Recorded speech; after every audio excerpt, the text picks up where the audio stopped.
So what's the step-by-step process for choosing good tenants? I'm going to break that down for you right here, right now. Damn,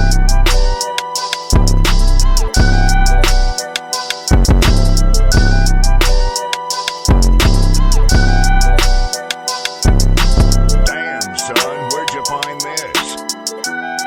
So guys, I grabbed this article off of usnews.com and it's talking about how to choose good tenants. So I figured I'd take some time to just walk you guys through this, answer questions about choosing good tenants, a few tips and tricks that I can give you guys. And hopefully this will help you out along the journey and keep you from the biggest headache. I mean, the biggest headache in real estate for a landlord is just picking a nightmare tenant. And we're going to talk about some tips and tricks for how to avoid that. So make sure you stick around to the end so you don't miss out on any of these tips and tricks, because if you get a nightmare tenant, you're in for it. I mean, you're going to go for the ride of your life. If you're new to the channel, like, comment, subscribe. Leave the comment that says I subscribe. For everyone who leaves that comment, I'm going to send you instant access to my free real estate training. It'll show you how to acquire properties for pennies on the dollar all across the country. You don't want to miss out on that free offer. So let's get straight into this thing, guys. So you want to start a rental business. And starting a rental business or growing one means making a lot of important decisions, from which property makes sense to, financially, who's going to keep your properties maintained, like your property manager. And one video that we're going to drop soon is how to manage the manager. It's so important to manage your property management company, but we're not going to get into all of that right now. I want to stick with tenants, but just know that that video is going to drop soon. And what some people tend to overlook is how important it is to carefully choose who will live in these properties. I actually had one of my mentees ask me recently, they're like, Brian, do you still screen your tenants? You don't do that, right? You just completely step out of that. You just handed that off to somebody by now, right?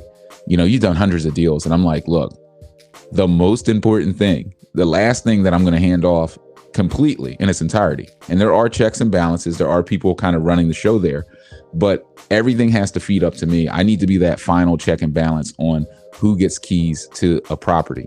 Because once they move in, there are all these different things that happen, different rights, and you want to make sure you're picking the right person. So I've done things like screen people with, a 500 credit score and they paid 5 months rent in advance. And I've had people with great credit scores who end up being duds and are what I call professional tenants, which we'll get into.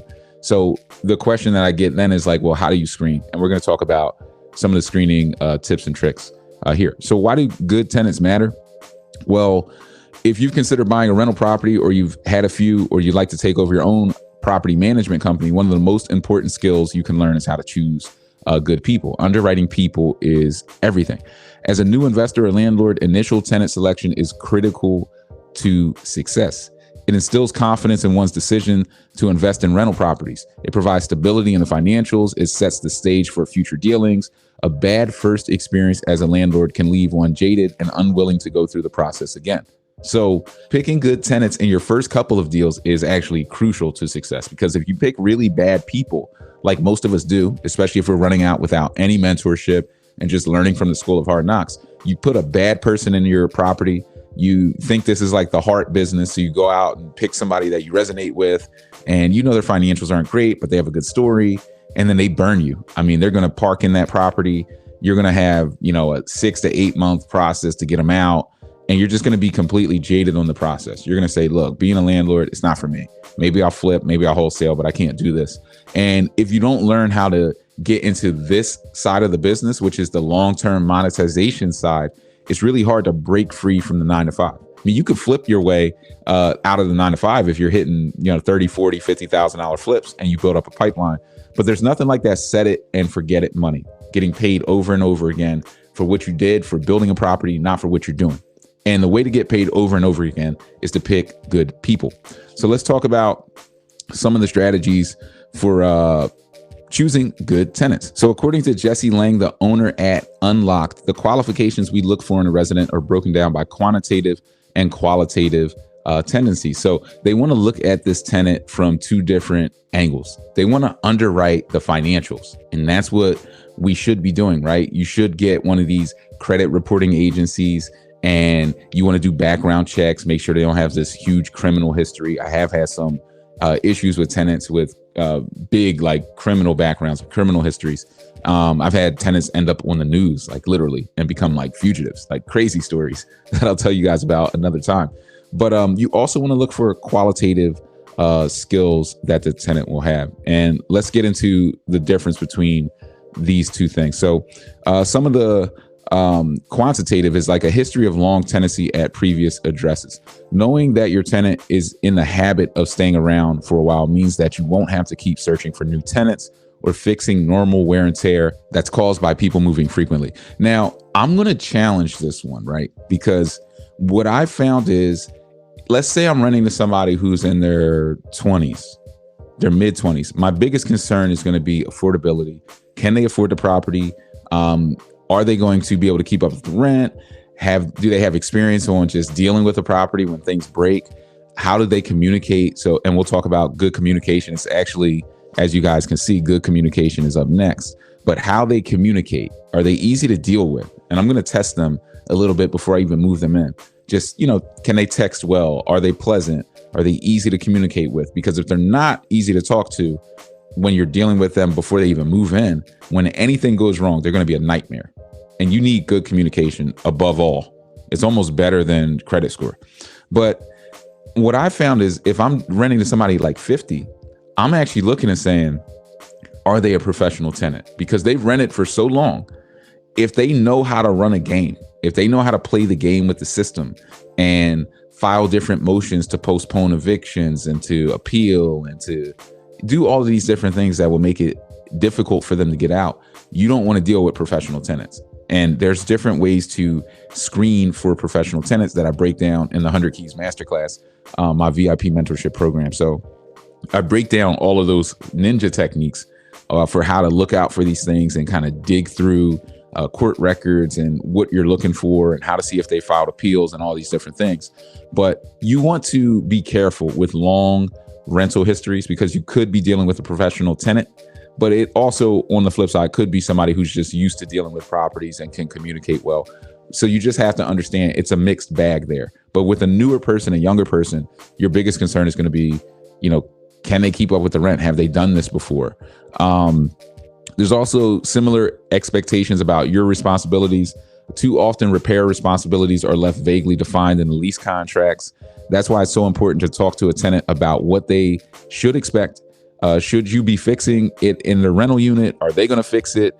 You need to pretty much lay this out and do what I call level setting before handing over the keys. Once you hand over the keys to a tenant, they now have a different set of rights.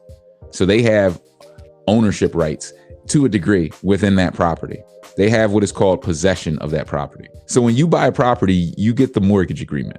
And that mortgage agreement says you own it, you're on the deed. So you have the deed to the property. Now, you also could have possession because you have the keys. But once you sign the lease with the tenant and hand them the keys, they have possession. And the only way to get possession back is through eviction. If you don't know how to do evictions, go watch my video on Evictions 101. I break down the full process for evicting and how to avoid evictions, which the best way to deal with evictions is to just avoid it altogether. Just don't deal with evictions by picking good people and then running a tight ship. But that breaks down kind of the second aspect to, what we're talking about today. Some red flags that we should watch out for. The top red flags include evictions, recent late payments, and last known addresses that don't match a credit report or application. Another red flag, but something more so on the bottom of the list, is if the previous residence was managed by an individual owner and not a professional management company. And what you'll find with, management companies, if somebody's trying to move out into your property, I've seen it happen both ways, but they could lie to you. Like, landlords are living in like the Wild West territory. So if I have a really bad tenant as a landlord, I might be incentivized. If you call me and say, hey, is Miss Jones a good tenant? I'm like, yeah, she's great. You should take her. She wants to move in. She's ready to go. She's very good, even if she's horrible, right? Because I just want her out of my place. And the easiest way to get her out of my place is to get her qualified for somewhere else. So I've seen people push bad tenants into other like mom and pop newer landlords who don't do strong underwriting or have a strong process just to get them off their books, get them out of their hair. So you have to watch out for a lot of these things. You want somebody who is easy to deal with, who can communicate with you well, and who's going to allow you to come into the property and fix it, who's also going to communicate when things break. When things break down, which is naturally going to happen in a rental property, you want somebody who understands that things happen, things break down, and that you're going to show up and fix it and kind of move forward with the process. So hopefully some of these tips and tricks will help you. Of course, there's a whole lot more to the game, but I keep a lot of that in the 100 Keys Masterclass for my VIP students so that they always have the advantage. So if you're interested in the 100 Keys Masterclass, my mentorship program, definitely tap in, reach out, leave a comment. If you're new to the platform, drop that comment that says, I subscribe. For everyone who leaves that comment, I'm going to send you instant access to my free real estate training. It'll show you how to acquire properties for pennies on a dollar all across the country. You don't want to miss out on that free offer. Brian Grimes, your real estate mentor, signing off.